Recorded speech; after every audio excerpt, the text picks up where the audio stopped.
వాడే దొంగతనం చేస్తుంటాడు. నా మొగుడు కనిపిస్తలేడని ఒకటి వస్తుంది. తర్వాత ఇన్వెస్టిగేషన్ చేస్తే రంకు మొగుడుతో కలిసి తనే చంపేసి ఉంటుంది. ఇలాంటి ఎన్ని కేసులు చూసుంటాం. ఓవర్ స్మార్ట్నెస్ చూపిస్తే ఇలాగే ఇరుక్కుంటారు. ఏంటి అఫేరా? నీ ఫ్యానే ఉంటుంది, వాడుకొని వదిలేద్దాం అనుకున్నావు, ఒప్పుకోకపోయేసరికి ఇలా చేసావు. అలా ఇష్టం వచ్చినట్టు మాట్లాడుకుంది మేడం. హా? అమ్మాయిని మర్డర్ చేసినట్టు మీకు తెలుసా?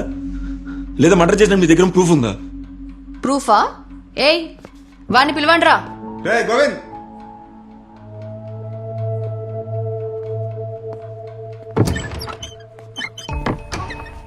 వీడిని ఎప్పుడైనా చూసావా?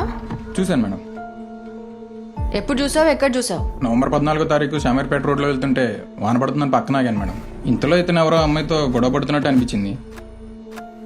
ఏంటని చూస్తే లారీ కింద వస్తాడు మేడం. ఇదేనా అమ్మాయి? ఈ అమ్మాయి మేడం. అబద్ధం చెప్తాను మేడం. వాడు నాకేం తెలియదు మేడం. ఈ అమ్మాయిని తోసేసింది.